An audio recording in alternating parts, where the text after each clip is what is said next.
Good day, STEM students of Savata National High School. Today, we are going to continue to discuss the conic section and to be specific, the hyperbola. At the end of this presentation, you are expected to define the hyperbola and you will be able to graph the hyperbola given in vertex form. Now, when we say hyperbola, it is a conic whose eccentricity is greater than 1. That is, for any point P on the hyperbola, you have here, so this branch, okay, the two branches, this branch, and the other branch is our hyperbola. Now, when we say hyperbola, when we have point P on the conic section, okay, that is the distance from P to F sub 1, which is the focus, divided by the distance of P to the directrix, which is our eccentricity, it is always greater than 1. Okay, so what are the parts of the hyperbola? Okay, now we have the point F sub 1 and F sub 2. So this one, this is our F sub 1 and this is our F sub 2. The F sub 1 and F sub 2 are the focus or the foci of the hyperbola. Now, we also have the line 1, this line, and the line 2. These lines are the asymptotes of the hyperbola. Okay, now we also have point A and point B, which is our vertices of the hyperbola. Point C and point D are the covertices of the hyperbola. And the segment AB is what we call as transverse axis of hyperbola. It is quite easy to differentiate the transverse axis. It's because the endpoints of the transverse axis are the vertices of the hyperbola. So you have to remember that the endpoints of the transverse axis is or are the vertices of the hyperbola. And of course, the transverse axis lies also in the principal axis. Okay. And the segment C to D is what we call as conjugate axis of the hyperbola. Okay, so let's have some properties of hyperbola. The first property is hyperbola consists of two open branches and is symmetrical with respect to both its axes. So this is the hyperbola. Okay, and this is the open branch. And when we say hyperbola, there are always two open branches. Okay, next. The difference between the focal distance of any point on the hyperbola is constant and is equal to the length of the transverse axis. That is, when we have point P, okay, now we have here the difference between the focal distance. So in other words, from point P going to F sub 2 minus point P minus the distance of point P to F sub 1 is always constant. Okay, so when we subtract the longer side of this triangle, okay, because we can consider this one as a triangle. Now, as we can see, the distance from the foci going to point P, from the focus rather, okay, from the focus F sub 2 going to point P minus the distance from point D to f sub 1 is always equal to transverse axis, which is 2a. Okay, now the distance from the center to a focus and to a directrix are AE and A over E respectively. Okay, so from the center going to the focus is AE, and from the center going to the directrix is A over E. If you notice that this property of hyperbola is the same with the property of ellipse. Okay, the length of the latus rectum is 2b squared all over A. So again, as you can see here, this property of hyperbola is the same with the property of ellipse. Okay, the diagonals of rectangle E, G, I, H are the asymptotes of the hyperbola. So in other words, so if you are going to make a line, okay, with these vertices of a rectangle, okay, then we could say that these diagonals are the asymptotes of hyperbola. And these asymptotes of hyperbola, okay, can be written as the quantity y minus k equals positive negative b over a times the quantity of x minus h, where k and h or kh is the coordinates of the center of the hyperbola. So when we say center of hyperbola, it is where the asymptotes intersect with each other.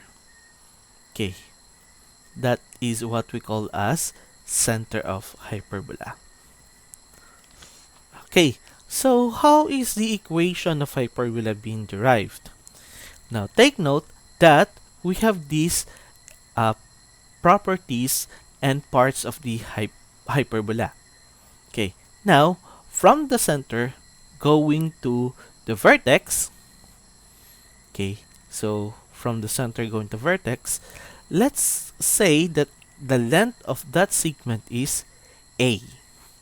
Okay, and of course, since it is hyperbola, it is also implied that the length from the center going to the opposite side, okay, is also A. Now, from the center going to the co-vertex, let's say that the length of that segment is B, which implies that the opposite of that segment is also B. Now, from the center going to the focus, you have that one. Let's say that the length of that segment is C.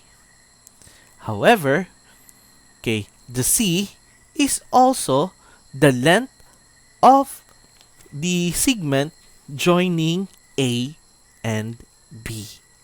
So in other words, we can form a right triangle. Okay, and since it's a right triangle, then we can make a relationship, okay, explaining the length of the sides through a Pythagorean theorem. So since this triangle is a right triangle, then we could say that c squared equals a squared plus b squared from the Pythagorean theorem. Now, do not be confused between the hyperbola and the ellipse in terms of c squared equals a squared plus b squared. In the hyperbola, we will follow the conventional presentation of the Pythagorean theorem, which is c squared equals a squared plus b squared. However, in the ellipse, c squared is not equal to a squared plus b squared. So that's the difference between the ellipse and the hyperbola. Okay, now, since c squared equals a squared plus b squared, we could also say that b squared equals c squared minus a squared. And a squared equals c squared minus b squared. Now, let's try to label these points. So this point, this point, this point, this point, this point, and this point. Now, let's say that this point has the coordinates of negative a 0. Why we have negative a 0? Remember that the length of this segment is a. And if this point is the origin, then we could say that from the origin going to this point is negative a 0. Okay, and since this is a and this is also a, this implies that this point is a 0. Okay, now this point is 0b because the distance from the center going to this point is b, and this point lies in the y-axis rather. So therefore, this is 0b, which implies that this point is 0, negative b. Now take note that from this point, the center of the hyperbola, going to this point is c, right? Okay, therefore, from this point, going to this point also is c. And let's say that let's label this one as f sub 1, which has the coordinates of c, 0. And of course, this point also has the coordinates of negative c, 0. And let's label this point as f sub 2. Okay, now, let's say there is a specific point within on the hyperbola. Let's say that point. So this point.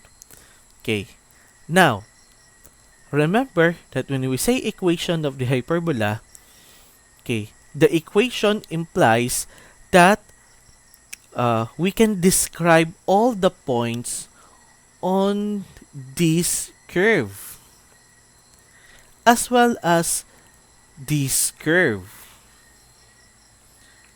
So how we are going to derive the equation of the hyperbola?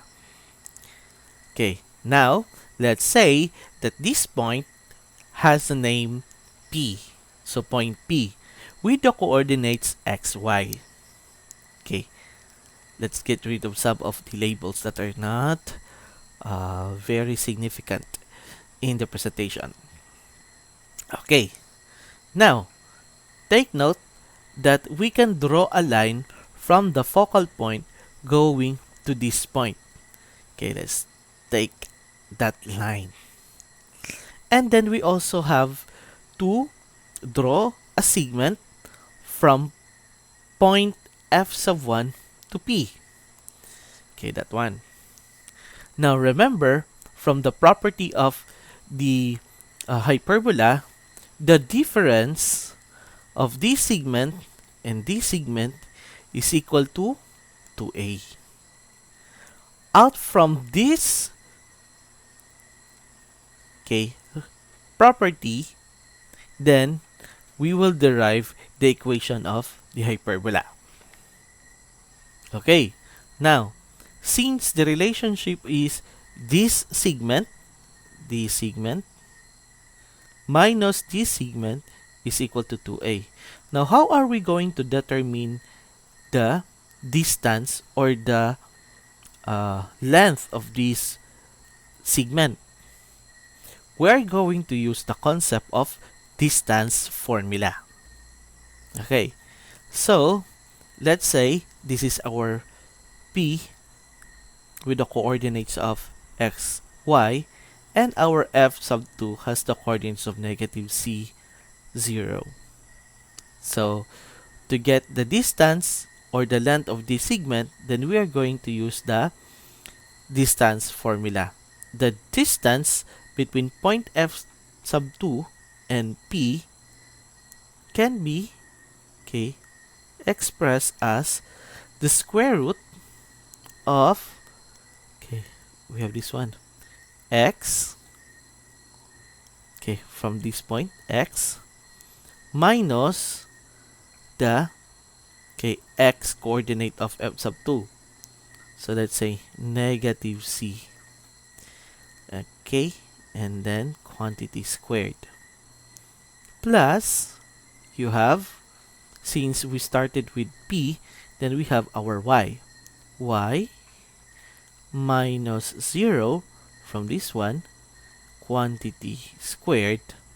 This is now the segment, the distance or the length of this segment, this one. Now take note that we have to minus the segment, this one, p f sub 1. So minus, we're going to use the same concept of distance formula. Okay, so we have the square root of the quantity.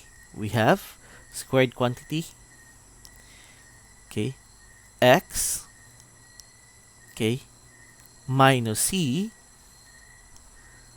plus the squared quantity of y minus 0. Okay, that's inside the, okay, squared sign, which is equal to 2a. Okay, now we're going to simplify this term. Remember that we have negative and negative inside the parentheses. Therefore, negative times negative equals positive. So we have the square root of the squared quantity x plus c plus y minus 0 is equal to y. Therefore, y squared minus, we have the square root of the squared quantity x minus c, so squared quantity, plus y minus 0 is equal to y. Then you have y squared equals 2a. Okay, now as we can see here, this term is negative. So let's transfer this term to the right side. So we have the square root, this one, you have the square root of the squared quantity x plus c plus y squared equals 2a plus this one, the square root of the squared quantity x minus c plus y squared. Okay, now to get rid of the square root symbol, we have to raise both sides by 2. So we have to raise this one by 2, raise by 2. Now, from your discussion in your grade 9 mathematics, if we are going to square a square root, that becomes exponent 1. So, because it's exponent 1, we are no longer to write exponent 1, which implies that we are not going to write any radical symbol here. So, we have the squared quantity of x plus c plus y squared, because we already removed the square root symbol here, which is equal to, now take note that this whole quantity should be raised by the power of 2. So that means we have also to, this term will be raised by 2. So you have 2 raised to 2 is 4. And a raised to 2 is a squared. So in this case, we are going to multiply this term and this term, then times 2. So since the operation is addition, then you have to put it plus sign here. So 2 times 2a equals 4a times the square root of the squared quantity x minus c plus y squared. And then we are now going to square this term. So this is plus. Now, from the same concept that we did here, since this is a square root and then it is raised by 2, then we are now going to remove the squared symbol. What remains is we have the squared quantity of x minus c plus y squared. Okay, so we are going to expand those terms, okay, enclosed in the parentheses and squared. So like this one. Okay, here we're going to expand this one. So to expand this, we have to square the x. So you have x squared. Since it is positive or addition, we're going to write here plus. And then 2 times c times x. So we have 2cx plus y squared. That's equal to 4a squared plus 4a. The square root, we are not going to expand this. Mamaya na lang. So we have the squared quantity of x minus c plus y squared plus the square of this. So that is x squared. Since this is subtraction, so we have minus 2 times c times x is 2cx plus y squared. Okay, as we can see here, okay, there are terms in the left side which is equal to the terms on the right side, or they are the same. Okay, if the terms in the left side and right side are the same, then we can cancel out. So like this one, y squared, okay, can be cancelled out because they are present in the left and right side of the equation, as well as the x squared. Okay, now since we have negative 2cx here, and in this side we have positive 2cx, let's try to transfer this term to the other side of the equation. So you have 2cx, since this is minus, and then, okay, inilipat natin siya sa kabila, magiging siyang plus 2cx. That's equal to 4a squared plus 4a, the square root of the squared quantity x minus c plus y squared. And 2cx plus 2cx equals 4cx, which is equal to 4a squared plus 4a square root of the squared quantity x minus c plus y squared. Okay, now if you can see, okay, in the left side and the right side of the equation, okay, may common factor sila, and that common factor is 4. So since they are common with each other, then we can now divide both sides by 4. So dito, divide natin sila lahat by 4. And since 4 divided by 4 is equal to 1, then we will divide out this one. What remains is cx, which is equal to Ito naman, divide out naman natin. So you have a squared plus, ito naman, divide out. Magiging rin siyang a square root of the squared quantity x minus c plus y squared. Okay. Now, ang gagawin natin, let's try to get rid of this square root symbol. Okay. So, mas maganda pag nag-iisa lang sila dito. So, si a squared, ilipat natin sa kabila. So, we have c x, lipat natin to, minus a squared equals a square root of the squared quantity x minus c plus y squared. Okay. Now, to get rid of this squared symbol, we again squared both sides of the equation. So here, ito, silang lahat, squared natin. So you have cx raised to 2, we have c squared x squared.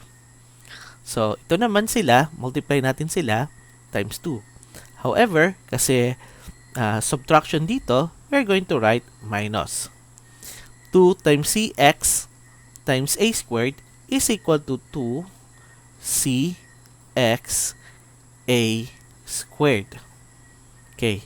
Plus, squared na naman natin to siya. So, mangyayari, a squared raised to 2 is a raised to 4. Which is equal to, dito, squared natin to dyan. So, you have a squared. Now, if you can still remember kanina, kapag ang square root symbol ay ni-raise sa 2, then we can remove the squared symbol. What remains is we have the squared quantity of x minus c plus y squared. So, yan. Now, since we have here a quantity raised to 2, let's start to expand this one. Okay, so you have c squared x squared minus 2c x a squared plus a to the fourth equals a squared times ito, expand natin to. So we have x squared minus 2c x plus y squared. At y squared, hindi siya y squared, c squared lang. Okay. Erase mo natin. Erase. Okay. Ito ay c squared. Okay. C squared muna natin. C squared. Oops.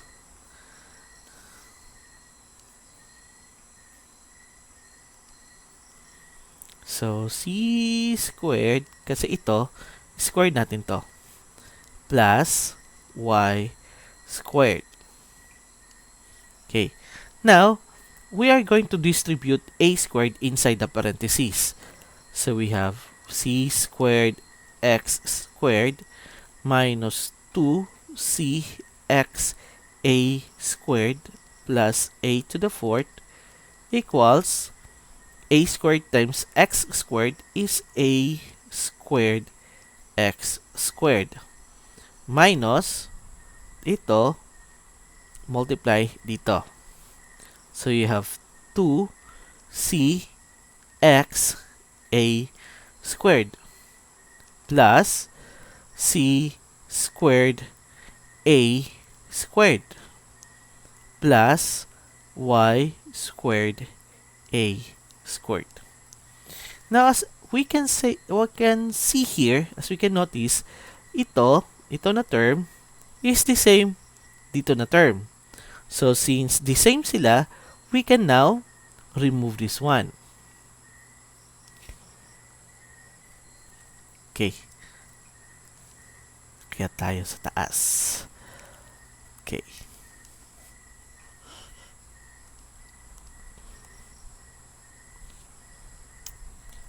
So, what we have here is c squared x squared. Now, dito sa kabila, may x squared, tsaka may y squared. So, ang gagawin natin, lahat ng mga terms na merong x at saka y ay ililipat natin sa left side. Lahat ng mga terms na walang x at saka y, doon natin siya ililipat sa right side. So, dito, ito, lipat natin to sa kabila. So, you have minus a squared x squared. Tsaka, ito naman, kasi may y siya, lipat natin sa kabila. So, you have minus y squared a squared. That's equal to, ito, lipat natin sa kabila. So, you could have, ganito na lang, copy na lang muna natin to. So, you have c squared a squared minus a to the fourth. Para mas maganda siyang tingnan. Okay. Now, as we can see here, may common factor ang dalawa, which is the x squared. So, extract natin si x squared dito. So, mangyayari, we have x squared times the quantity of c squared minus a squared. Dito naman, we have y squared a squared. That's equal to, dito, may common factor na a squared. So, extract natin. So, a squared, that is times the quantity of c squared minus a squared. Okay. Now, let's divide both sides by a squared times the quantity of c squared minus a squared. So, ito, saka ito din. So, a squared times the quantity of c squared minus a squared. So, since dito, ang numerator at ang denominator are the same or equal, then we can divide out this one. So, divide out, mangyayari, we have 1. Now, here, we have c squared, the a squared sa numerator at saka meron din sa denominator. So, we can divide out that 1. So, what remains is we have minus y squared over the quantity c squared minus a squared. Okay, dito naman, this term is equal to this term, so we can divide out that 1.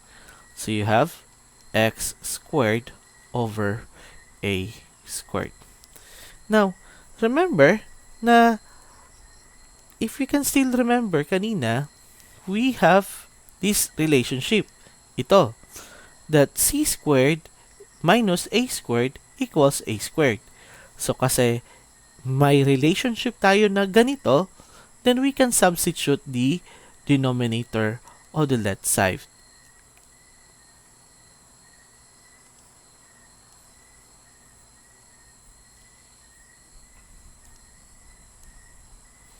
Okay. So, mangyayari, this one will be substituted by b squared. So, you have x squared over a squared minus y squared over b squared. That's equal to 1. And this is now our equation of the hyperbola with the properties, of this one.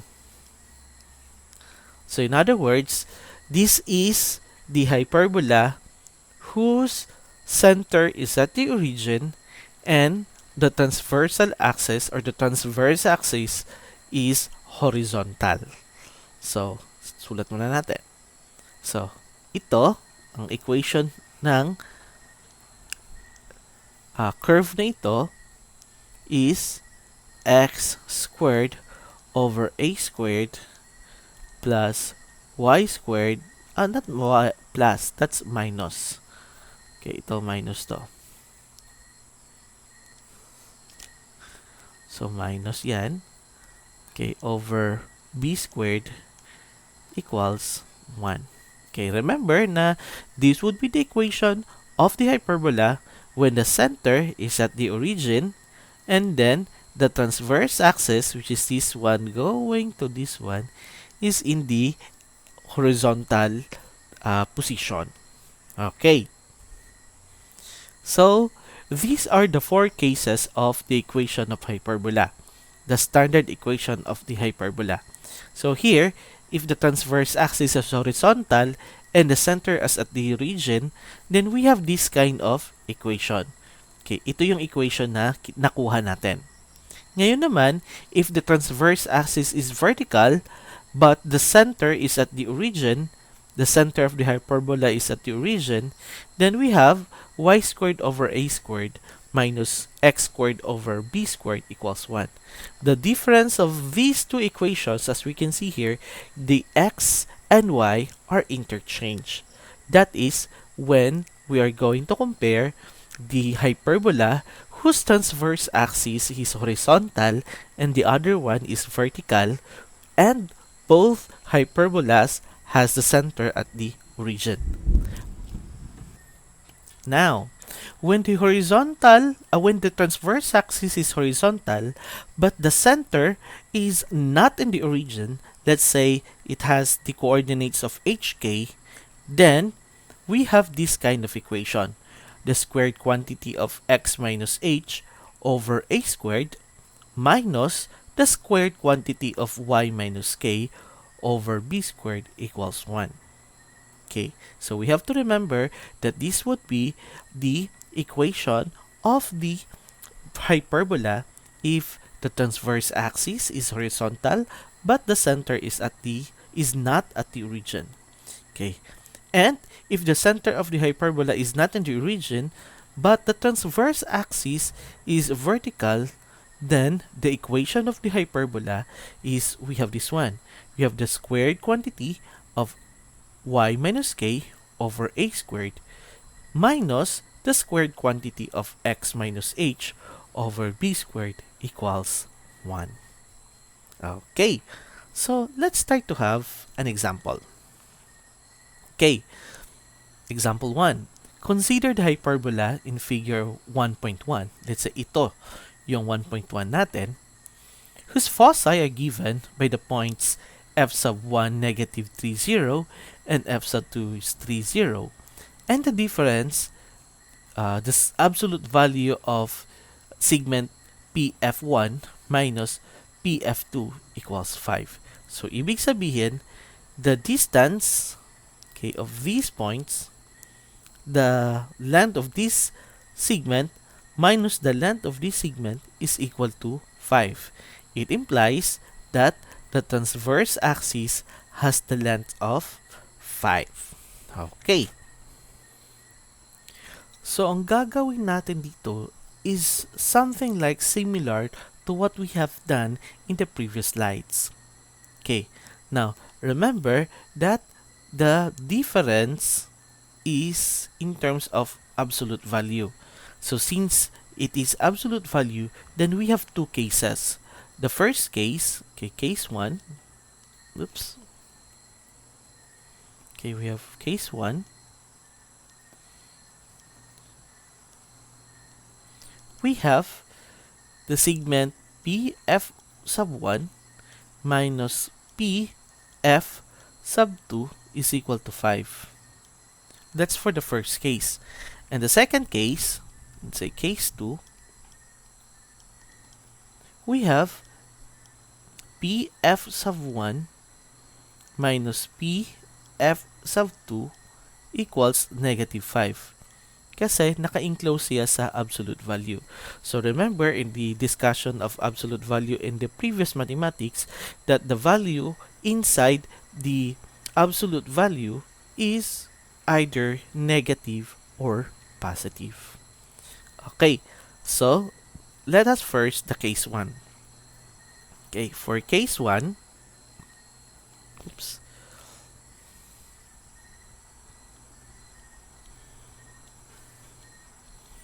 We have the segment PF sub 1 minus pf sub 2 equals 5.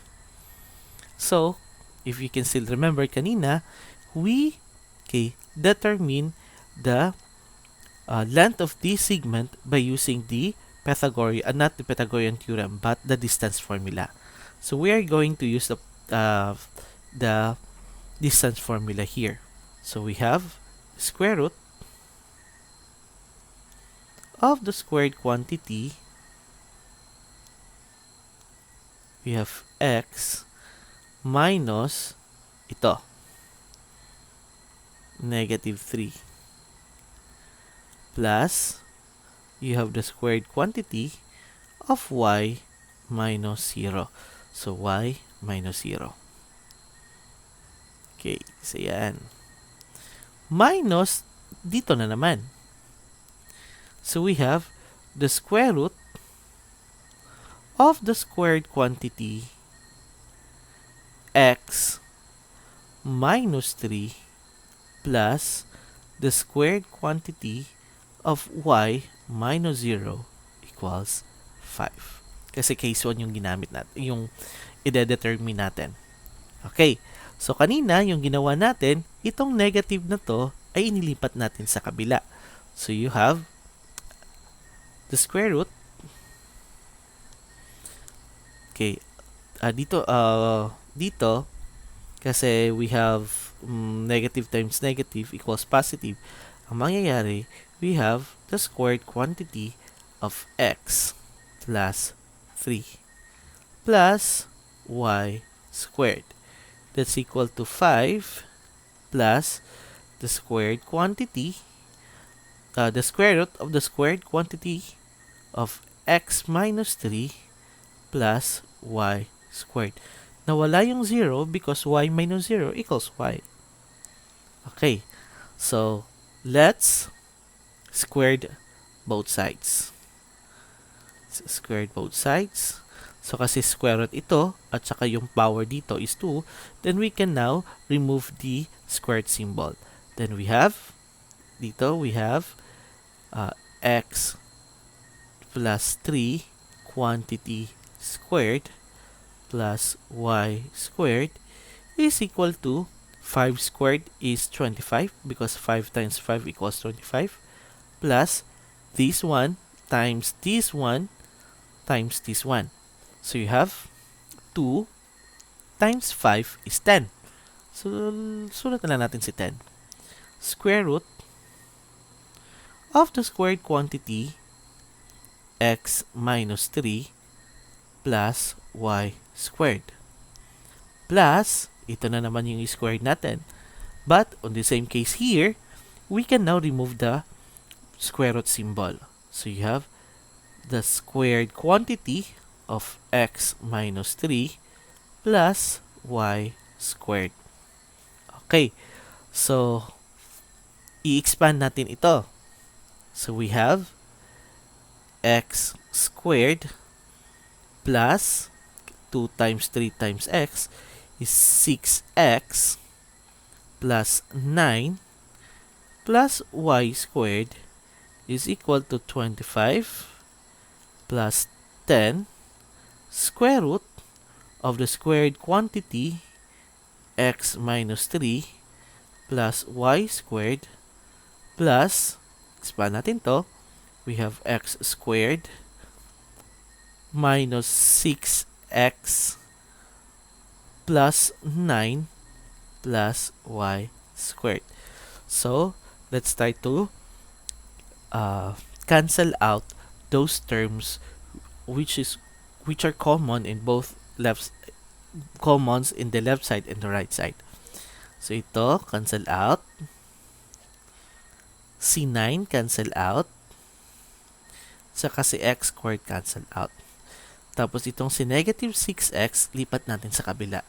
So you have 6x, ito naman plus 6x, that's equal to 25 plus 10 square root of the squared quantity x minus 3 plus y squared. So ito, magiging siyang 12x. Okay, that's equal to 25 plus 10 square root of the squared quantity x minus 3 plus y squared. Okay, kulang ng space.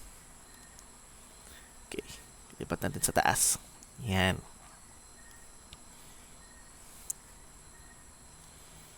So, dito, si 25, lipat natin sa kabila. So, you have 12x minus 25. That's equal to 10 square root of the squared quantity x minus 3 plus y squared. So, dahil meron tong square root dito, let's square both sides. Okay. So, dito, 12x raised to 2 is equal to 144x squared. Tapos, minus, kasi subtraction to, 2 times 12x times 25 equals 600x. And then, 25 times 25 is equal to 625. Equals, ito naman, 10 squared is equal to 100. And then, we can now get rid of this one.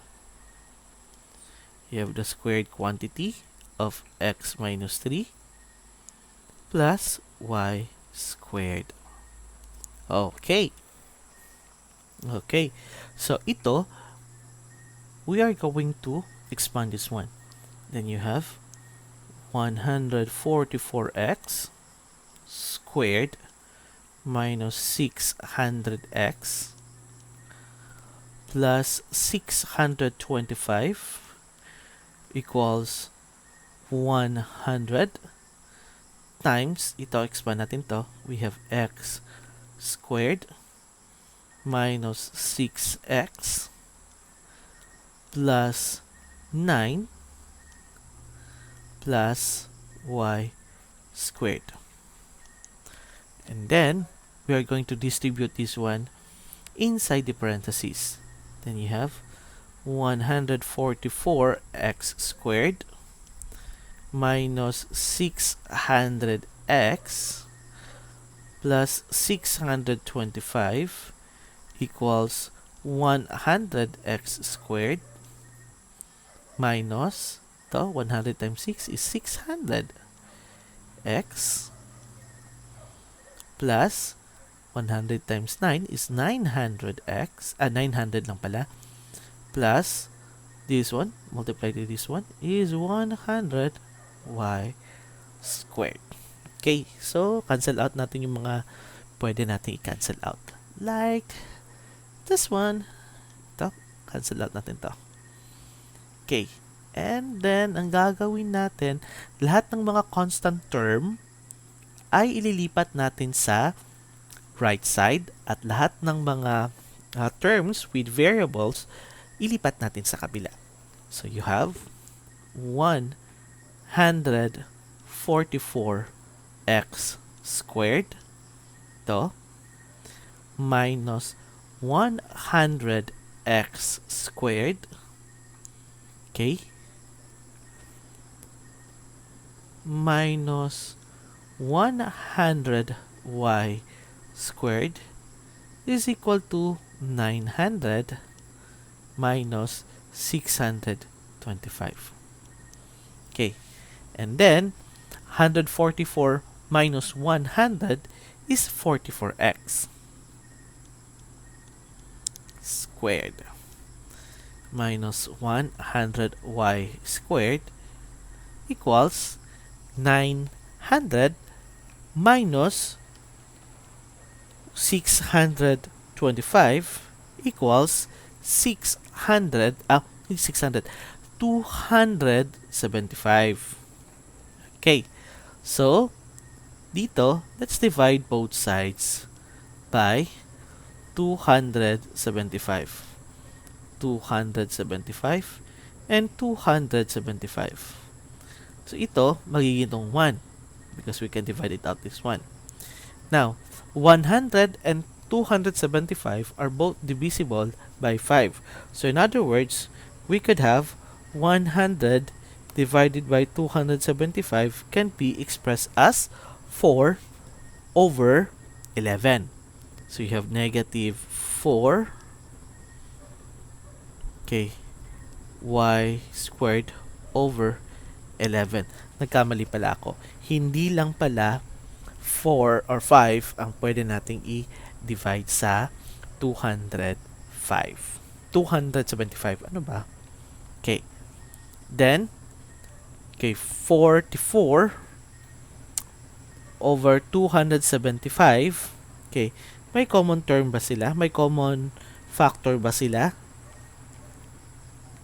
Okay. Meron. Which is 11.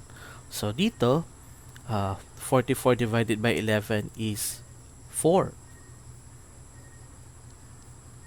X squared over 275 divided by 11 is equal to 25. Okay. Now, remember na on the equation natin, dapat si x squared at si y squared lang ang nasa itaas. So, while no other numerical coefficient aside from 1 ang nasa numerator. So, in other words, ilipat natin si 4 sa denominator. So, we have x squared over 4 over 25 minus y squared over 11. Ito malito. Dapat ito malito.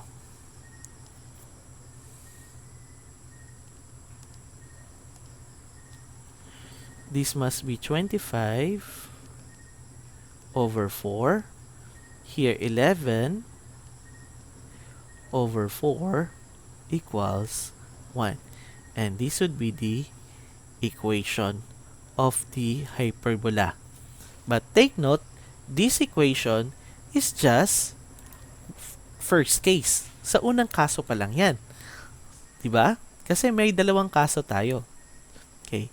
Yung isa, positive 5. Ang isa, negative 5.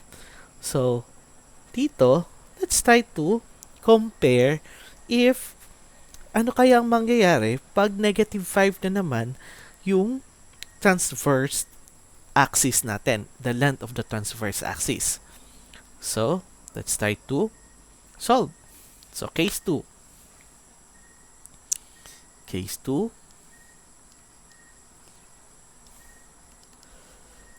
Okay.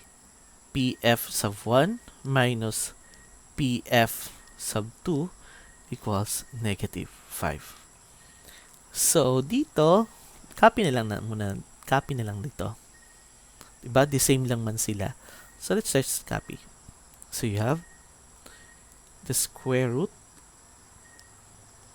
of the squared quantity x minus negative 3 plus you have the squared quantity of y minus 0 minus you have the square root of the squared quantity x minus 3 plus the squared quantity of y minus 0 equals negative 5. So, lipat natin. You have the square root .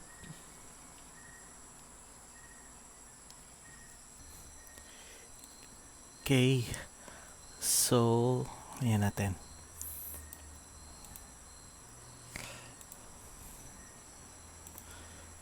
Okay.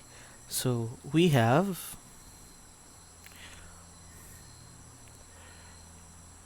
the squared quantity of x plus 3 plus y squared is equal to negative 5 plus we have the square root of the squared quantity x minus 3 plus y squared. So, saan yung banda? To, di ba? And then, we are going to square both sides. So, tingnan natin yung pagkakaiba nilang dalawa. So, dito, mangyayari, we're just going to remove the squared symbol. So, we have the squared quantity of x plus 3 plus y squared equals 25 kasi negative 5 squared is 25, correct? Tapos, ito naman, kasi ito minus, so minus dyan dito. And then, 2 times 5 is 10 times ito lahat.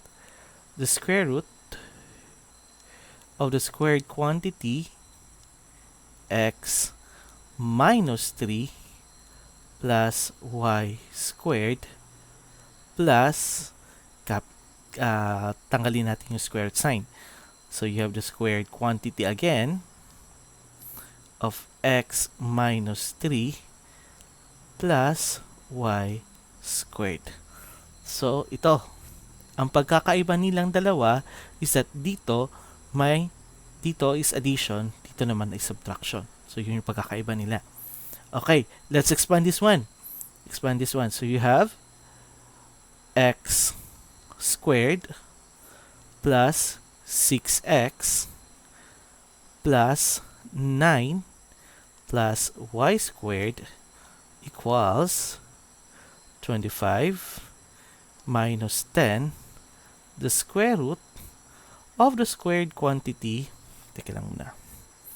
the squared quantity of x minus 3 plus y squared plus, expand natin to, you have x squared, ito is subtraction, so minus 6x plus 9 plus y squared.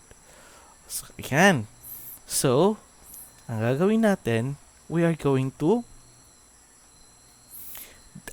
cancel out those terms which are common to both left side and right side of the equation. So, katulad ito, y squared, cancel out.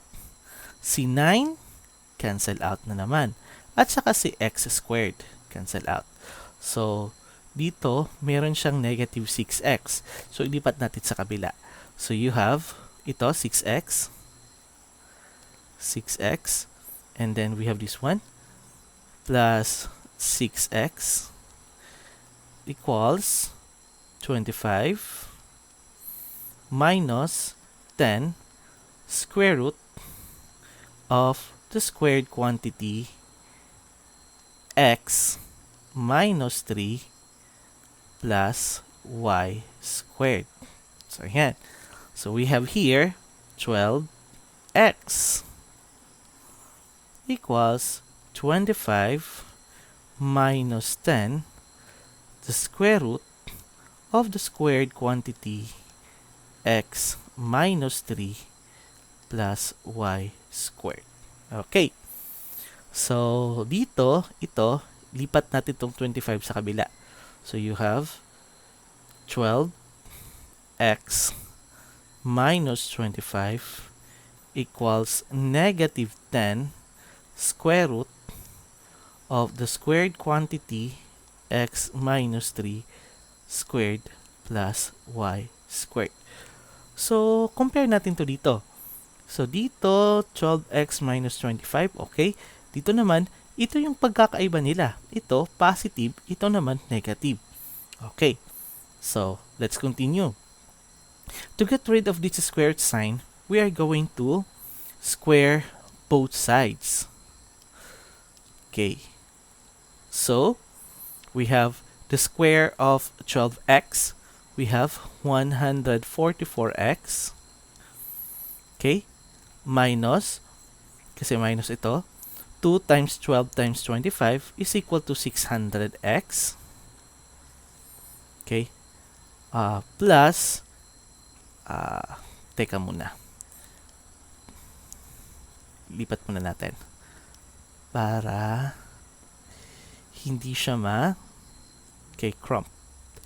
So 144x squared minus 600x plus 625 kasi 25 squared is 625. That's equal to negative 10 squared is 100.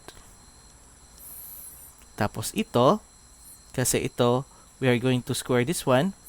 So, matatanggal si squared sign. So, ang matitira, you have the squared quantity of x minus 3 plus y squared. Compare natin. Tchanan! Dyan. Uy! As we can see here, pareho na sila. Diba? So, 144 minus 600x square, 600x plus 625 equals 100 times this one. Okay. So, dahil equal na sila, it means to say na it follows all the process. Diba? So, take note, diba? 144x squared, 144x squared minus 600x minus 600x plus 625 plus 625 equals 100 times the quantity of the squared quantity of x minus 3 plus y squared. So, it follows na lahat ng prosesong ito, natin, ibang color. Okay. So, ibig sabihin na, ang lahat ng proseso na nandito,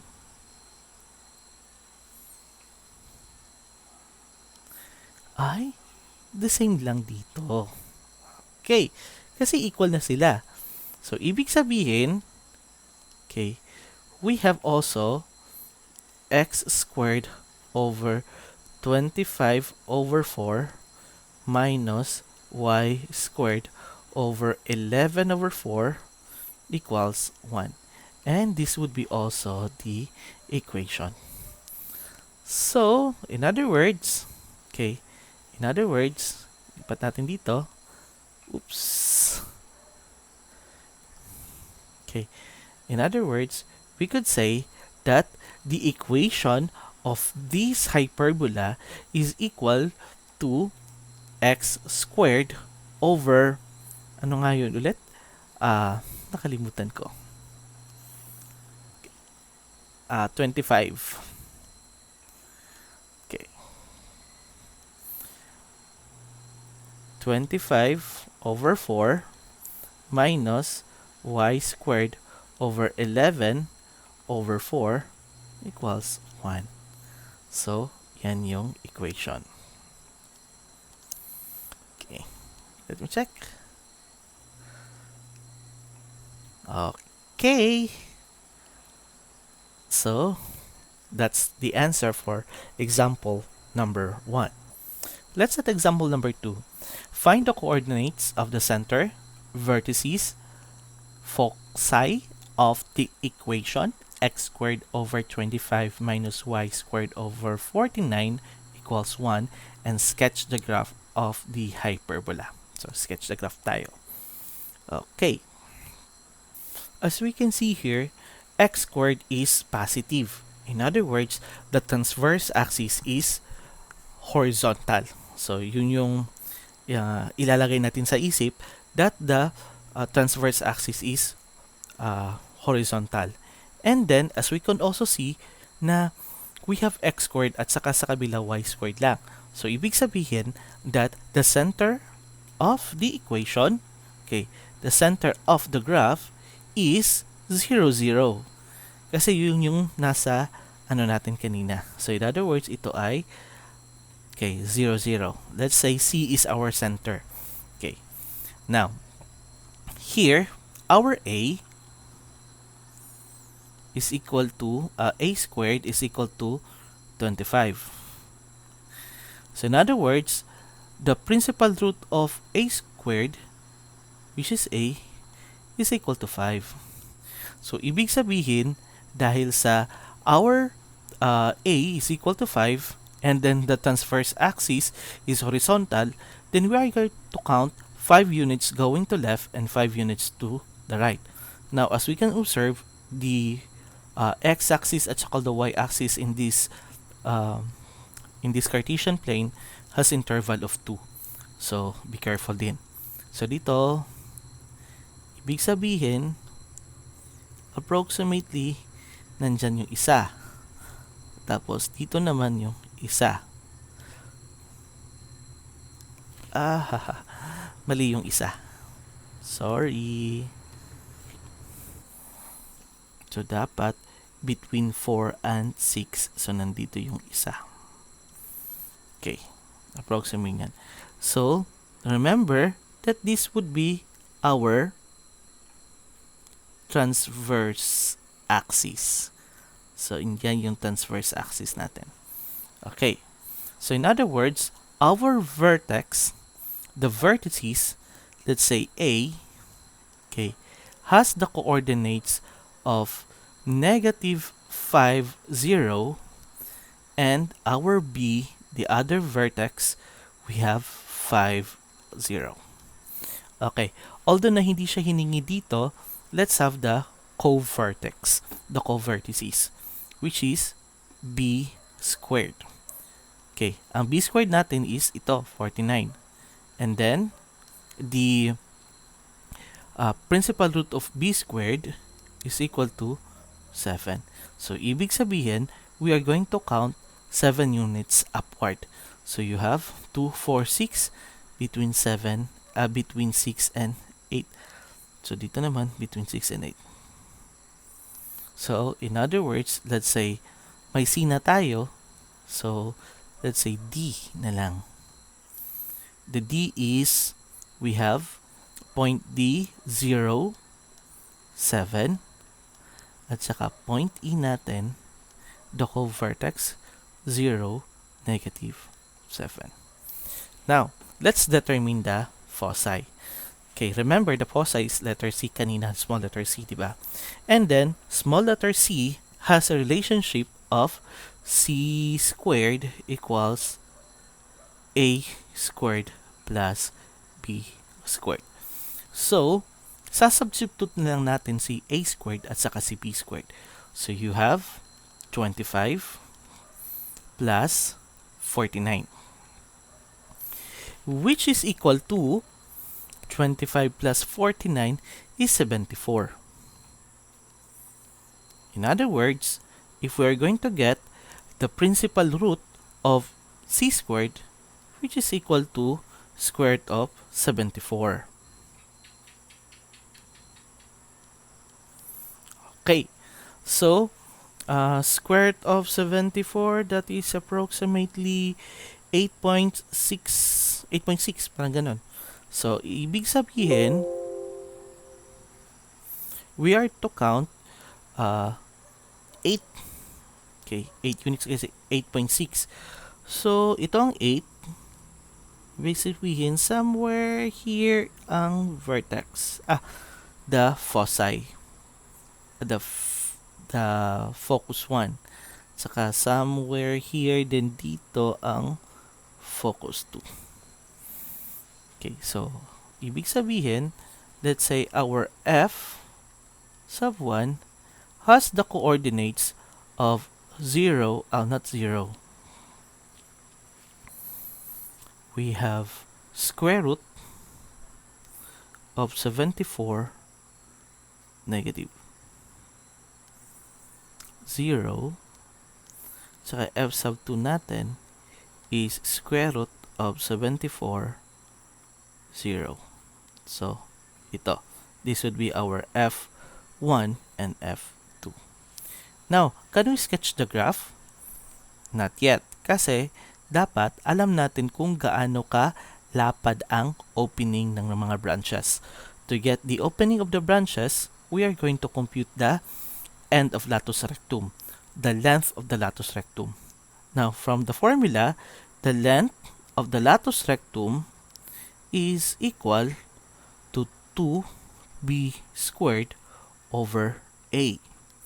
So, substitute 2 times 49 over 5. So, which equal to 98 over 5. So, 98 over 5. So, 98 over 5 is approximately equal to 19.6. So, ibig sabihin, ang haba ng latus rectum natin is 19.6. So, dahil sa the focus is the midpoint of the latus rectum, now, we are going to divide the length of the latus rectum. That is equal to 98 over 5 divided by 2 is 49 over 5. That is 9.8. 9.8. So, ibig sabihin, we're going to count 9 units upward. Okay.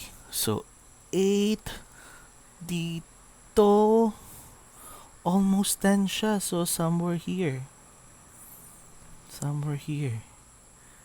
Tapos dito naman, kasi 8 siya, then somewhere here dito. Okay. Dito naman, so somewhere here, nandito yung isa. Tapos dito naman, oops, ito pala yon. Ito pala yon. Saka nandito siya. So, we have now the endpoints of our latus rectum. We can now connect the endpoints of the latus rectum to the vertex. So, ito yung gagawin natin. Saka, ito yung vertex. So, pagdugtungin natin yung dalawa. Okay. Saka ito. Ito naman.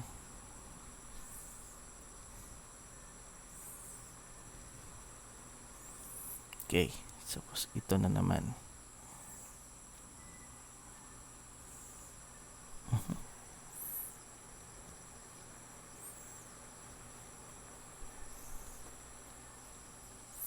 Sketch lang man yung graph. So, yan. So, let's try to see the exact graph of the hyperbola. So, yan. So, kita natin, the center at is in the origin. And then, the vertex, tama siya, na nasa 5 ng x-axis. And then, kung makikita natin, they are actually similar to each other, di ba? So, we get the correct graph. Okay, let's have example number 3. Find the coordinates of the center, vertices, foci of the equation the squared quantity of y plus 2 over 16 minus the squared quantity of y minus 3 over 25 equals 1. Now, as we can see here, dito, okay, dito naman sa ng equation na to, oops, masyadong malaki. Conserve natin yung space. Okay.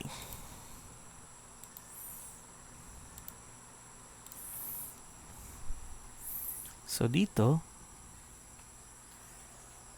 makikita natin that the center is not at the origin.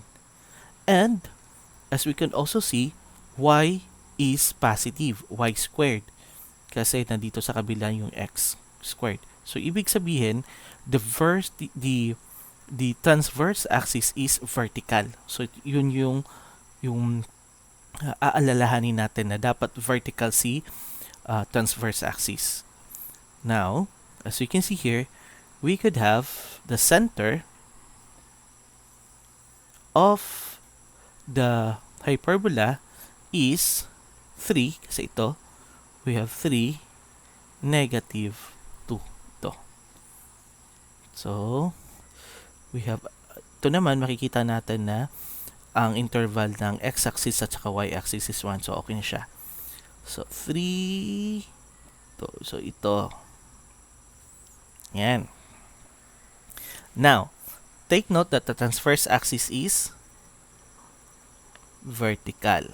So, vertical yung natin. Now, our A squared is equal to 16. Get the principal root, then we have A equals 4. So, in other words, we are to count 4 units upward and 4 units downward to get our vertices. So, we have 1, 2, 3, 4. So, ito yung first vertex natin. And then, 1, 2, 3, 4. Ito yung second vertex natin. Okay, so yan. So, in other words, we have A equals, ito yung A natin ha, we have 3, 2. And our B has, ito na naman B, 3, negative 6. So, 3, negative 6. Okay. Now, although hindi siya hiningi sa equation, ilagay na lang natin po yung co-vertex, the co-vertices. So, you have B squared equals 25. In other words, our B is equal to 5. So, we are going to count 5 units to the left and 5 units to the right to determine the points of our co-vertices. So, we have 1, 2, 3, 4, 5. Ito siya. And 1, 2, 3, 4, 5. Ito siya. So, we can see here that, let's say, our D, kasi may C na tayo, our D is negative 2, negative 2, and our E is 8, negative 2. Okay, now let's determine the foci. Remember that the foci has a relationship of C squared is equal to A squared plus B squared. So substitute, our A squared is 16, correct? And our B squared is 25. So in other words, 16 plus 25 equals 41. 41 siya. So, we get the principal root to get the value of our C. So in other words, our C is equal to the square root of 41. Square root of 41 is approximately equal to 6.4. 6.4 siya. So, from the kasi ito yung transverse axis natin para hindi tayo maligaw. Sulat. Okay. So, we are going to count 6.4 units upward and downward para makuha natin yung foci natin. So, you have 1, 2, 3, 4, 5, 6.4. So, somewhere here. And 1, 2, 3, 4, 5, 6, and 0.4 somewhere here. So, in other words, our first foci, first focus, has the coordinates of 3. Okay, kasi 3. And we have, ano siya? You have negative 2 plus square root of 41. So, ito yon. And then, the foci 2 natin, okay, we could have 3 square root of 2 minus negative 2 minus square root of 41. Okay, so ito na naman siya. Now, we are going to compute the length of latus rectum. Okay, so for the length of the latus rectum, let's say we have 2b squared over a. So we have 2 times b, which is 25 over 4. So here, 2 over 4, that's 1 half, diba? So you have 25 over 2, which is 25 over 2 is equal to 12.5. And then, that's the length of the latus rectum. Well, let's divide by 2. Then, we could have 6.25. So in other words, let's count 6 units from here. 1, 2, 3, 4, 5, 6.25. So somewhere here. Then 1, 2, 3, 4, 5, 6. Somewhere here na naman siya. Nandito naman, 1, 2, 3, 4, 5, 6. Somewhere here. And then 1, 2, 3, 4, 5, 6. Kasi may 0.25 pa siya. Okay. So, let's connect the vertex and the endpoints of latus rectum. Okay. Parang ganon.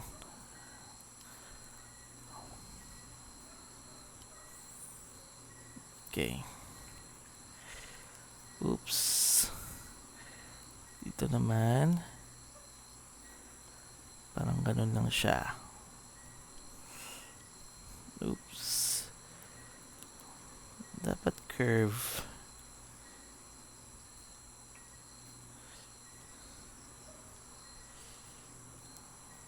Okay.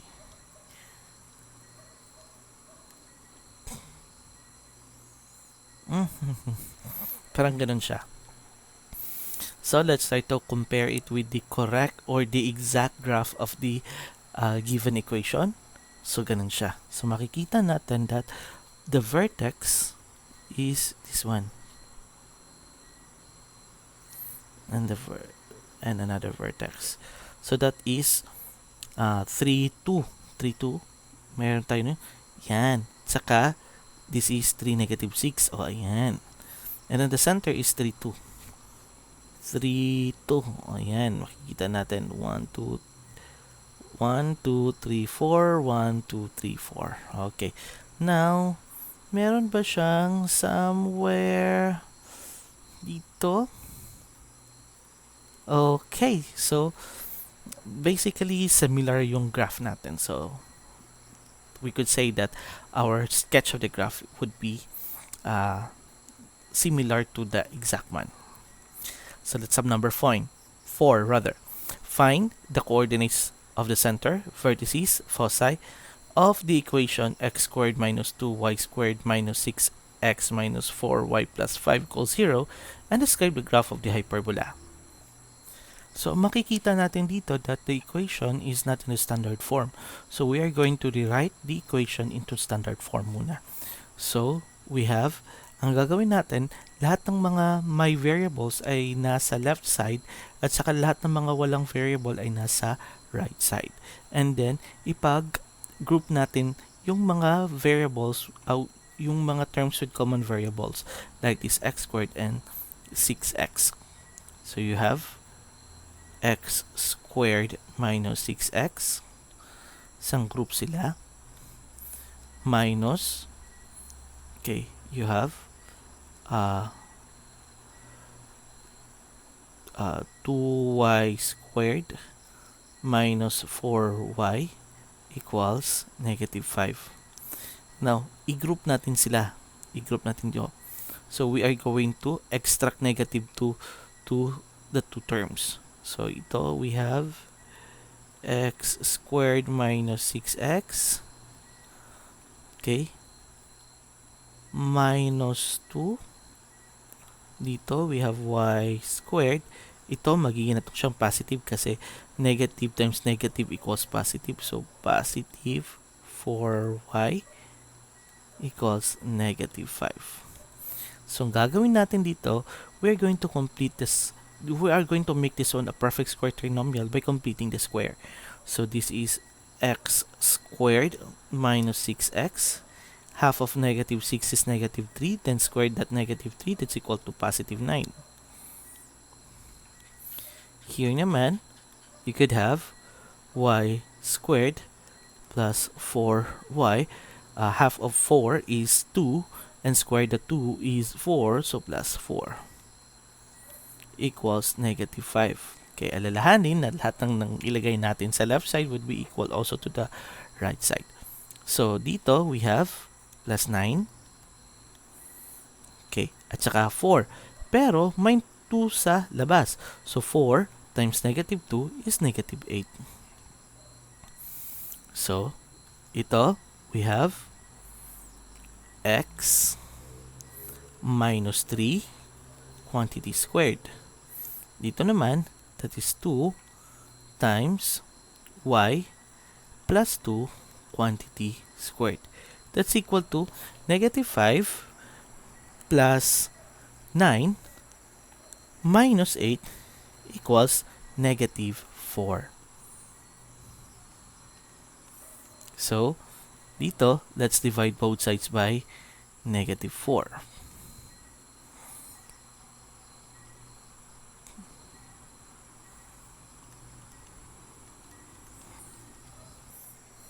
Okay, may mali ako dito. Dapat hindi ito 4 kasi inilabas na natin si 2. Dapat 2 na lang to dito. Kasi 2 times 4 is 8, but dito 2 lang man. So, in other words, dapat ito 2 to siya. So, ibig sabihin ito mali to. Mali din ito. So, definitely mali ito. Tsaka mali din ito. Ayan, sorry po. Talagang may mga pagkakataon na magkakamali po si Sir. Okay, so let's continue. So, ito ay magiging 2. Okay. So, dito, 2, half of 2 is 1, and 1 squared is 1. So, dito, minus 2 ito. And negative 5 plus 9 minus 2 equals 2. So, dito, equals 2. So, divide both sides by 2 by 2. Ito, 1 ito. Ito ay 2. So, in other words, we have the equation of, we have ito, negative 2 divided by 2 is 1. So, we have, divide out na lang natin. So, we have the squared quantity of x minus 3 over 2 minus the squared quantity of y plus 1 equals 1. So, ibig sabihin that our A is equal to 2 and our B squared equals 1. Okay. So, ano bang ibig sabihin nito? Ibig sabihin nito that the center is not at the origin and the transverse axis is horizontal. So, the center is at 3, negative 1. So, you have 3, negative 1 dito yung center. And then, our A is square root of 2. So, ibig sabihin, square root of 2 has approximately equal to 1.41 or ganun. So, ibig sabihin that our A is equal to square root of 2. So, kasi the transverse axis is horizontal. Okay, horizontal siya. So, ibig sabihin, we have to count 1.4 units to the left and to the right. So, this 1, kasi 0.4 almost half siya. Okay, 1 almost half. So, ito yung transverse axis natin. So, in other words, our A would be, you have square root, you have 3 plus square root of 2, negative 1. And our B would be 3 minus square root of 2, negative 1. Okay, now let's compute the C. C squared is equal to A squared plus B squared. Substitute, you have 2 plus 1 equals 3. Therefore, our C is equal to the square root of 3. Now, square root of 3 is approximately equal to 1.73. Parang ganun siya. 1.73. So, ibig sabihin, from the center, we are going to count 1.73 units. So, almost 2 siya. So, dito, nandiyan siya almost 2. That's our focus 1. Dito naman, okay, almost 2, 1, 2. So, nandito siya. In other words, our foci 1 or focus 1 has the coordinates of 3 plus square root of 3, negative 1. And focus 2 natin is 3 minus square root of 3, negative 1. Okay, let's compute the length of latus rectum. So, for the length of the latus rectum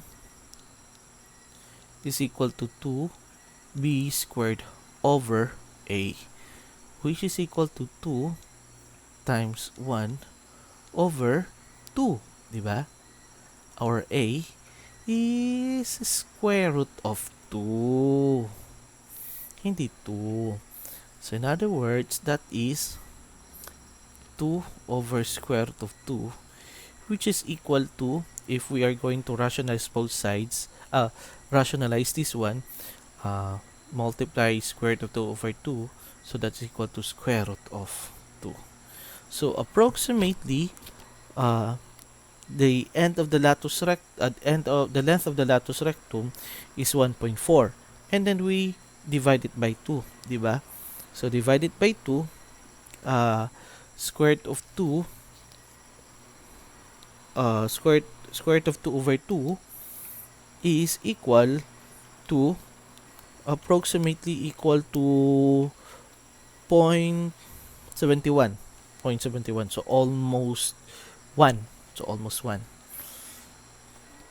Okay, so 1 yan. So, nandito siya. So, ganyan lang siya kalapit, guys.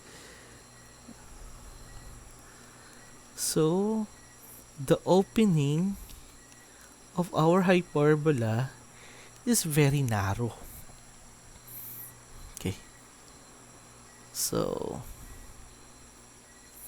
parang ganun. Then the extend.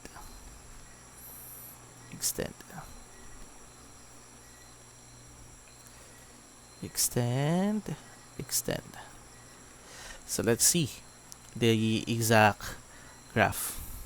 Ganyan. Very narrow, diba? It's quite different from what we had seen in the previous examples. So, as we can see here, the center is the 3, negative 1. So, ito, 3, negative 1. Okay. And then, somewhere here, in between 4 and 5, dito. Diba? Yung vertex natin. So, somewhere dyan. So, almost half siya, pero it's not half. Because the exact measurement is 3 plus square root of 2 or 3 minus square root of 2. So, in other words, it's just similar to the original one. Okay, so let's move on. Okay, so find the asymptotes of the hyperbola determined by the graph of x squared over 4 minus y squared over 16 equals 1. So ito, makikita natin dito that the center is at origin. So ito makakaroon na the center is at the origin. So ayan. Yan ang origin natin. And of course, our A squared is equal to 4 and B is equal to 60. B squared is equal to 16. Okay. Now, since x squared is positive, therefore, the transverse axis is horizontal. So, horizontal yung transverse axis natin. So, in other words, this one, A is equal to 2, and this one, B is equal to 4. Okay. So, kasi we are going to locate to determine the asymptotes.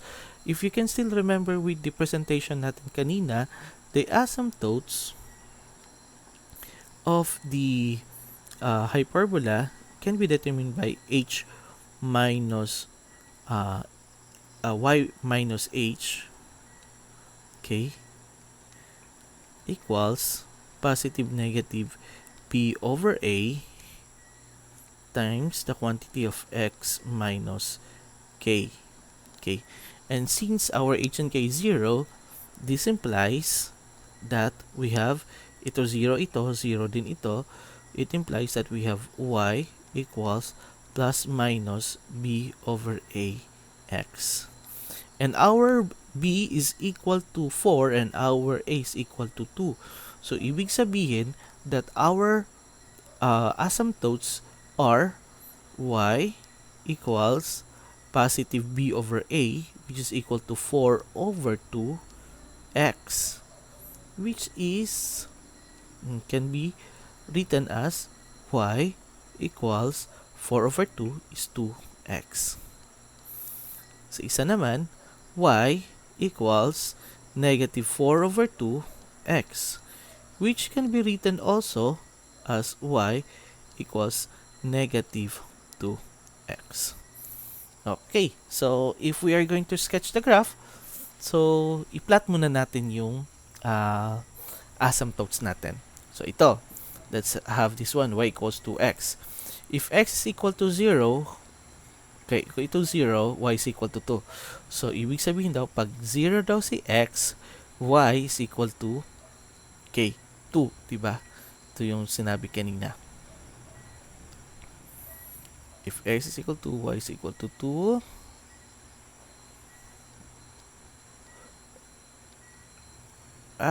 wrong, 0, 0, 0. Mali ako. Kaya pala, bakit ganun? Hindi pala. If x is equal to 0, y is equal to 0 kasi 0 times 2 equals 0. So, if x is equal to 1, so kapag ang x daw is equal to 1, so 1 times 2 equals 2. So, ibig sabihin, if x is equal to 1, this is 2. Ito. And if x is equal to 2, y is equal to 2 times 2, 4. So, nandyan siya. So, baliktad natin. If x is equal to negative 1, y is equal to negative 2. So, dyan. And if x is equal to negative 2, y is equal to negative 4. So, ganun siya. So, somewhere... Kasi straight line lang man siya. Okay. So, ganyan.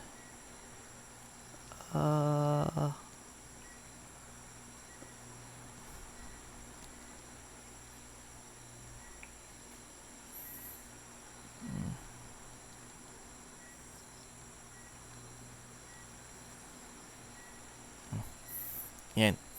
Okay, ito naman. If x is equal to 0, y is equal to 0 kasi 0 times negative 2 is 0. So, if x is equal to 1, y is equal to negative 2. Okay, x is equal to 1, y is equal to negative 2. So, nandito siya. Okay, if x is equal to 2, y is equal to 2 times negative 2, which is 4. Negative 4. Ito na naman. Okay, if x is equal to positive negative 2 siya, x is equal to positive 4. So, nandito siya. Ito. Tsaka ito.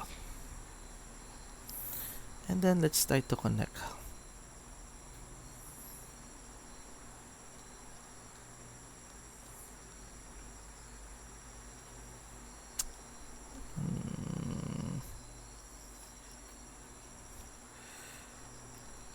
Ganun.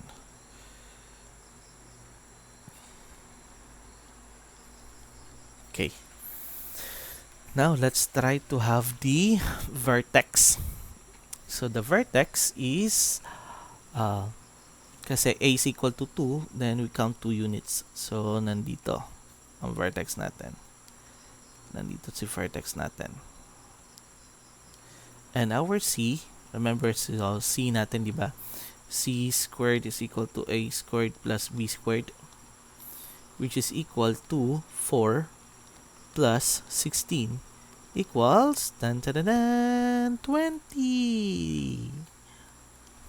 So in other words, our c would be square root of 20. And square root of 20 is approximately equal to 4.5. 4.5. So, yun yung gagamitin natin. So, in other words, our f, kasi 4.5 man siya, so 4. Ito, 5. So, somewhere here, nandito siya. Dito naman, 4.5. So, somewhere here. Okay, yan. So, our f1 would be, you have square root of 20, 0, and f2 natin would be negative square root of 20, 0. And then for the length of the latus rectum, so is equal to 2b squared over a, which is equal to 2 times 16. A natin is 2, which is equal to 16. And half of 16 is 8. So, ibig sabihin, we count 8 units going to above. This is 2, 4, 6, 8. So, nandito. 2, 4, 6, 8. Nandito. 2, 4, 6, 8. Nandito. And 2, 4, 6, 8. Nandito. Connect. So, remember, they will not touch kasi asymptote siya.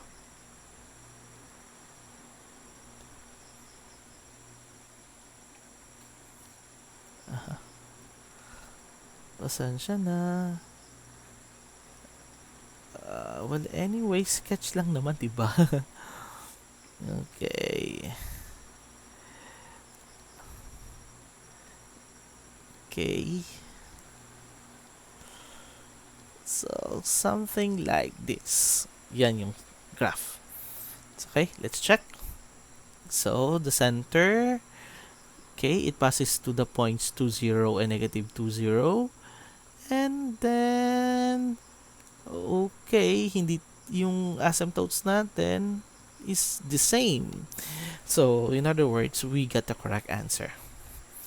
Okay, let's have number 5. Sketch the graph of the equation y squared over 9 minus x squared over 25 equals 1 and sketch the graph. Okay, so dito makikita natin that the center is at the origin kasi yung equation natin naka-general form na siya, and then makikita din natin na there's no other numbers in the numerator except sa squared. So in other words, we could say that our C is at the origin. So ito na naman siya. And then, as you can see here, y yung positive. So ibig sabihin, the transverse axis is vertical. So, patayo. Okay, patayo ang transverse axis natin. So, a squared is equal to 9 which means A is equal to 3. So, ibig sabihin, we count 3 units upward and 3 units downward. So, as we can see here, our X and Y axis has interval of 2. So, nandito siya. In between ng 3. In between ng 3. So, we could say that our A has the coordinates of 0, 3, and our B has the coordinates of 0, negative 3. For our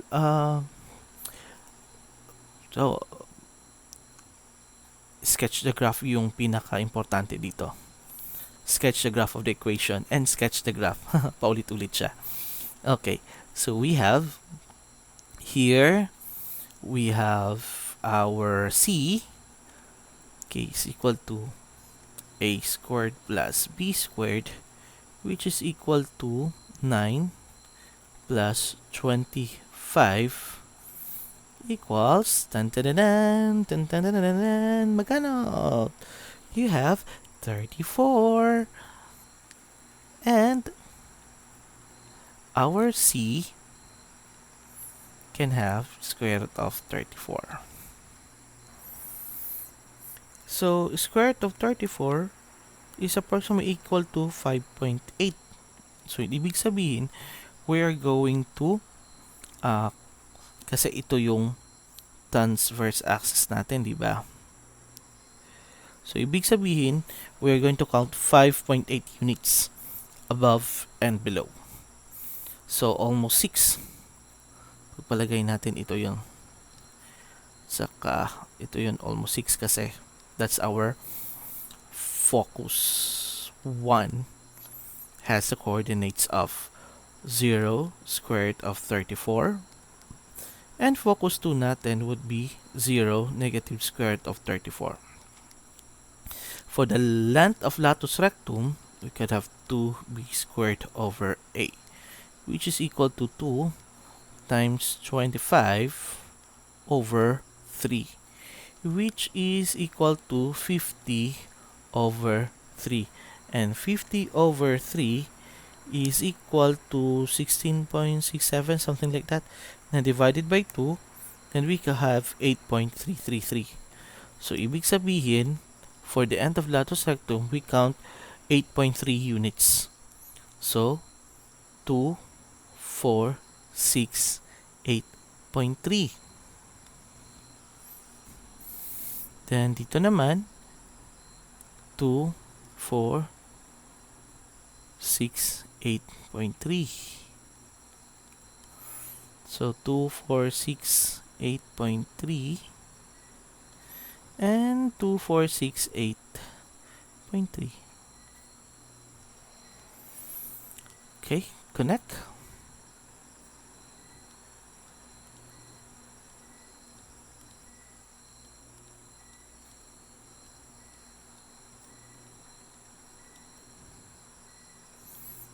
So,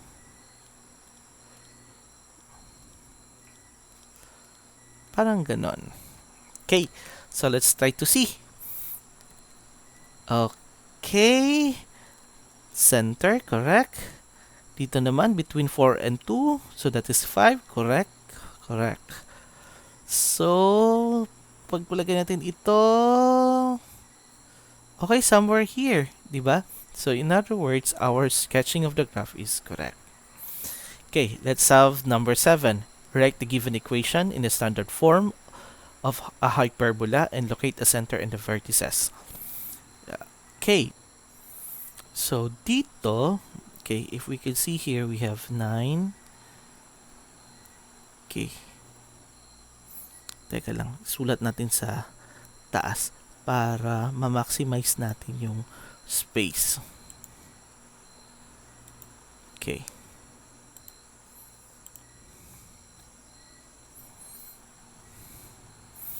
So here we have 9. This is 9 times the squared quantity of x minus 3 minus 16 times the squared quantity of y plus 1 equals 144. So definitely we divide both sides by 144. para maging 1 yung right side. So, divided by 144, that's 1. Now, 16 over 144, yun yung ano natin, di ba? So, they are divisible. Okay. And 144 divided by 16 is equal to 9. So, in other words, ito, gawin na lang natin tong 9. So, you have the squared quantity of y plus 1 over 9. Ito naman, 9 over 144. So, 144 divided by 9 is equal to 16. So, ito magiging 16. So, you have the squared quantity of x minus 3 over 16. So, in other words, the center is at 3, negative 1. And as we can see here, the transverse axis is horizontal. So, we have 3, negative 1, and horizontal ang transverse axis. Okay, so a here, a squared is equal to 16, which makes a equals 4. So, ibig sabihin that we are going to count 4 units to the left and to the right. So, 1, 2, 3, 4. Nandyan siya. And then 1, 2, 3, 4. Nandyan siya. So, ibig sabihin, this is our transverse axis. Assuming it's a straight line. Okay. Now, for our focus, c squared is equal to a squared plus b squared. So, which equal to, a is equal to 16. And our b is equal to 9. And 16 plus 9 equals 25. Ibig sabihin, the c is equal to 5 kasi square root of 25. So, in other words, we are going to count 5 units going to the left and going to the right. So, you have 1, 2, 3, 4, 5. 1, 2, 3, 4, 5. So, our focus 1 would be, you have 8, negative 1, and focus 2 would be negative 2, negative 1. Now, let's have length of latus rectum. The length of the latus rectum is equal to 2b squared over a, which is equal to 2 times 9 over 4. Diba? Kasi a natin is 4 lang man. Ito. Okay. So, 2 over 4 is 1 half. Ibig sabihin, you have 9 over 2. And 9 over 2 is 4.5, diba? And then, if we divide 9 over 2 by 2, we have 2.25. So, ibig sabihin, we are going to count 2.25 above and below of the foci. So, 2, 1, 2.25. So, 1/4. Somewhere here. 1, 2, somewhere here. And then, dito naman, 1, 2, 1, 2, somewhere here. And 1, 2, somewhere here. Then, connect.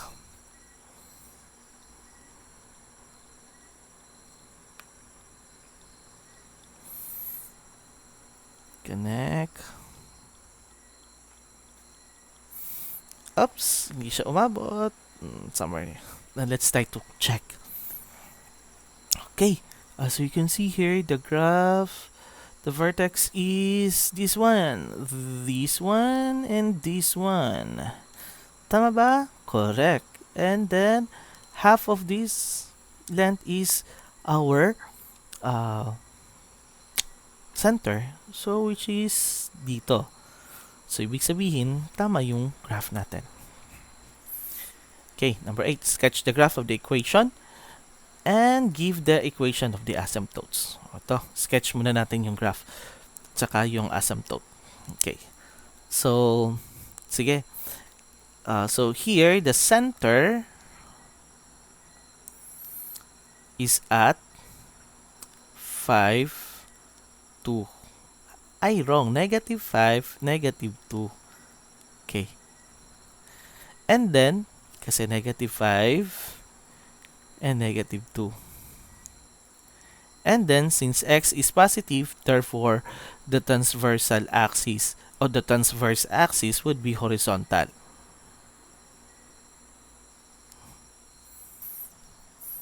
Okay, so here, our a squared is equal to 4.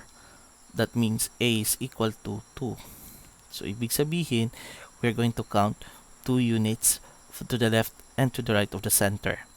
So, 1, 2, 2, 1, 2, ito. So, this is our transverse axis. Now, let's have the focus. So, c squared is equal to a squared plus b squared, which is 4 plus 9 equals 13. So, ibig sabihin, c is equal to the square root of 13. And square root of 13 is approximately equal to 3.61. So, we are going to count 3 units. 1, 2, 3.61. 1, 2, 3. Oh, dito. 1, 2, 3. Dito siya. So, in other words, the focus 1 is equal to, we have negative 5 plus square root of 13 negative 2. And focus 2 natin would be negative 5 minus square root of 13 negative 2. Okay, now let's compute the length of latus rectum. The length of the latus rectum is equal to 2b squared over a, which is equal to 2 times 9 over 2, which is equal to 9. And divided by 2, it's 4.5. 4.5. So, 1, 2, 3, 4, 5. Diyan. Kasi 4.5 lang man. 1, 2, 3, 4. 1, 2, 3, 4.5. 1, 2, 3, 4.5. 1, 2, 3, 4, 5. And 1, 2, 3, 4.5. Now, take note. Okay. I-plot natin yung asymptotes natin. Okay. From the given properties in the previous slides, we have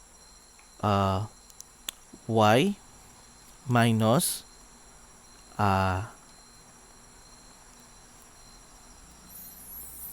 k yan is equal to plus minus b over a times x minus h. So, here, our k is equal to negative 2. So, you have y minus negative 2 equals plus minus b natin is 3. So, 3 over 2 times x ito minus negative 5. So, you have y, negative times negative is positive, plus 2 equals positive negative 3 over 2 times x, negative times negative is positive. Okay. So, ibig sabihin, we have y, okay, equals 3 over 2 x times the quantity x plus 5 minus 2 at saka y is equal to 3 halves, negative 3 halves rather, times the quantity of x minus 5 minus 2. Okay, so if x is equal to if x is equal to 0, pag 0 ito, then you have 5 3 halves plus 5 times 5 rather, okay, is equal to 15 over 2 minus 2 is equal to 11 over 2, which is 5.5. So if x is equal to 0, if x is equal to 0, y is equal to 5.5. Okay, y is equal to 5.5. To.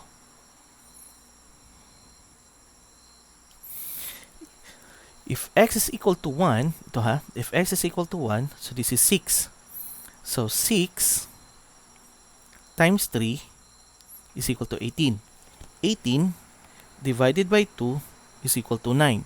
9 minus 2 equals 7. So if x is equal to 1, okay, if x is equal to 1, y is equal to 7.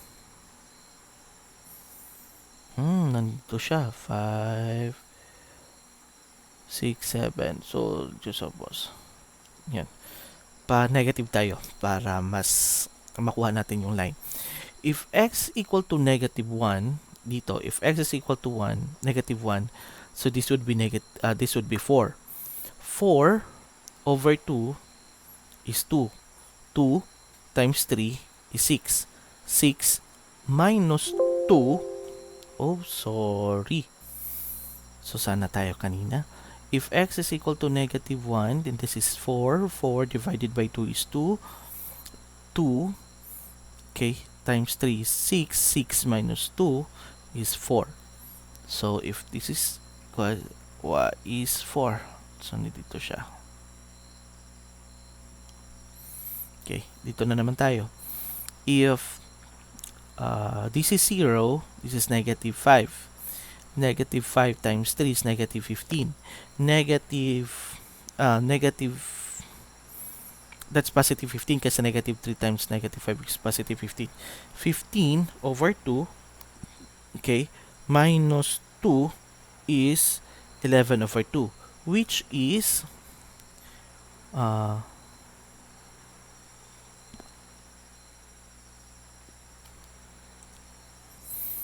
hindi to negative 5, this is positive 5 kasi equal naman to sila. Okay, so nagkamali ako. If this is x plus 5, if this is 0, 5, 15, negative 15. Negative 15 divided by 2 minus 2 equals negative 19 over 2, which is 9.5. Okay, so ito, if x is 9.5. 9.5 hindi kasya dito. So let's have hindi kasya kasi. So let's find another number. So another number here is if this is 1, so this is 6. 6 divided by 2 is 3. 3 times hindi pwede positive. Mag-negative 1 tayo. If this is negative 1, so this is 4. 4 divided by 2 is 2. 2 times negative 3 is negative 6. Negative 6 minus 4 minus 2 is negative 8. So, to. So, negative 8. Nandito siya. Now, if this is negative, if this is negative 2, kung negative 2 ito, So this is negative 2 plus 5 is is 3. And 3 times negative 3 is negative 9. Divided by 2 minus 2, that is negative 13 over 2. So that is negative 6.5. So dito naman, that must be negative 6.5. So nandito. Okay, let's connect. This must be straight line now. Connecting to the center.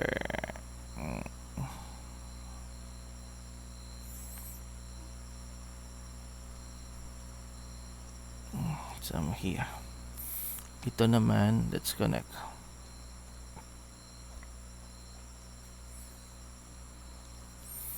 Connecting to the center.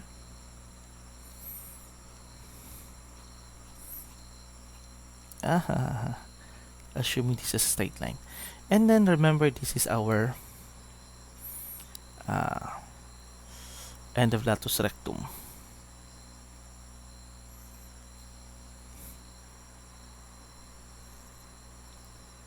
So parang ganon. Ito naman. So parang ganon lang siya. Pasensya na sa sketch. Okay, let's try to check. Okay, similar lang sila. So I guess we got the correct answer. And that's all. Salamat sa panunood. Okay, happy answering on your questions.